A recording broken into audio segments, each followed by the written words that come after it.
अस्सलाम वालेकुम, मेरा नाम ताहिर हुसैन है और आज की जो हमारी वीडियो है वो ये है कि अगर हमारे पास एक वेसल हो या टैंक हो या सिलेंडर हो और उसके अंदर पानी हो तो उस पानी टैंक को खाली करने के लिए कितना टाइम चाहिए बाई ग्रेविटी। तो आज हम ये कैलकुलेट करेंगे कि टाइम रिक्वायर्ड कितना है किसी भी वेसल को खाली करने के लिए।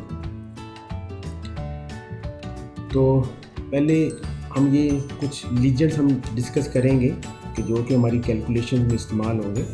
जैसा कि पहले एच है एलिवेशन ऑफ टैंक है, डी से डायमीटर ऑफ टैंक है, ए जो है वो ओरिफाइस एरिया है जहाँ से पानी जो है वो डिस्चार्ज होगा, जो स्मॉल पाइप होगा उस टैंक में लगा होगा पानी को डिस्चार्ज करने के लिए।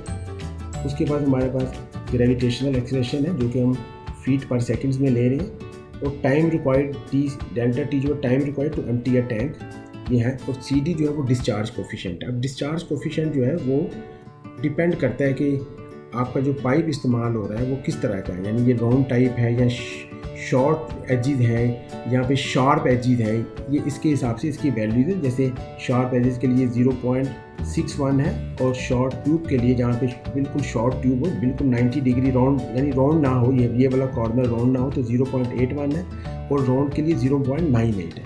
तो हम अब एग्जांपल देखेंगे और हम कैलकुलेट करेंगे टाइम।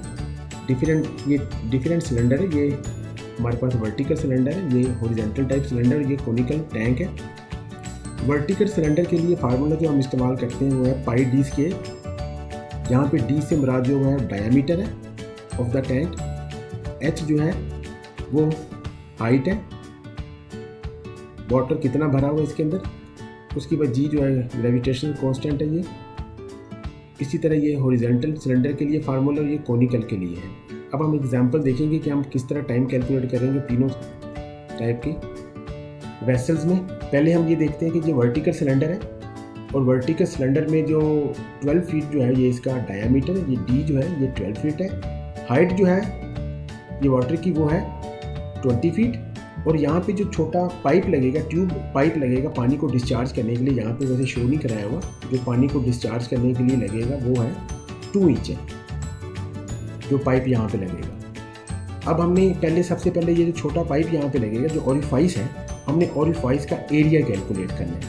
अब इसका जो डाया है पाइप का एरिया कैलकुलेट करने के लिए फार्मूला होता है पाई डी स्क्वायर ओवर 4। 144 जो है ये जस्ट टू कन्वर्शन फैक्टर है from square inch to square feet में कन्वर्ट करने के लिए। तो यहाँ पे जो ओरिफाइस हमारा स्मॉल पाइप लगा है उसका जो डाया है वो है 2 इंच, तो हमने यहाँ पे 2 इंच पुट किया और इस तरह से हमने एरिया कैलकुलेट किया, ये हमने एरिया की वैल्यू निकाली है। अब हमारे पास फार्मूला है वो हमने अभी देखा है कि ये वाला फार्मूला। अब हमने एरिया कैलकुलेट कर लिया, डी हमारे पास दिया हुआ है, एच हमारे पास दिया हुआ है, सी डी जो है वो हमने ले लेना है, वो कांस्टेंट वैल्यू कोफिशिएंट है। तो हम अब कैलकुलेट कर सकते हैं कि टाइम क्या है। तो हमने ये फार्मूला लगाया, ये हमने 12 जो है ये फीट जो है ये डायमीटर था सिलेंडर के, हमने 12 0.81 जो है ये हमने वैल्यू सी डी की ली है जो हमने पहले डिस्कस की है, ये हमने एरिया कैलकुलेट किया है।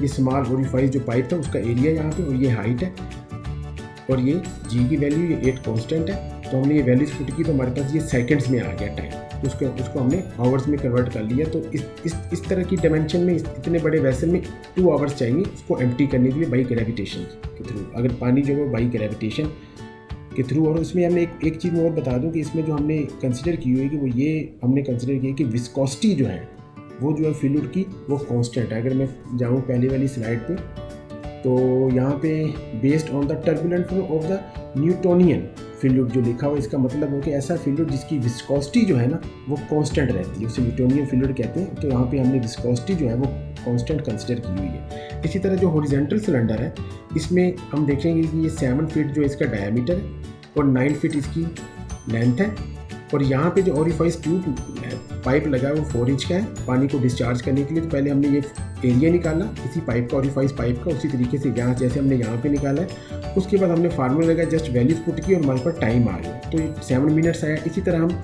जो कोनिकल वेसल्स है उसका भी इसी तरह जस्ट फार्मूला में यहाँ पे जो ओरिफाइस है वो 2 इंच का है, हमने एरिया निकाला, इसी तरह हम उसका भी टाइम कैलकुलेट कर लेंगे। तो ये एक वीडियो थी जिसमें ये बताया गया था कि कोई भी वेसल सिलेंडर हो किसी भी शेप का, उस वर्टिकल हॉरिजॉन्टल या कोनिकल शेप हो, उसके अंदर अगर फ्लूइड हो तो उसको बाई ग्रेविटेशन खाली करने के लिए कि फ्लूइड जो है वो कितना टाइम लेगा टैंक को खाली करने के लिए टैंक, तो उसकी हमने कैलकुलेशन देखी है। तो उम्मीद करता हूँ कि आपको ये वीडियो पसंद आई होगी। थैंक यू, अल्लाह हाफ़िज़।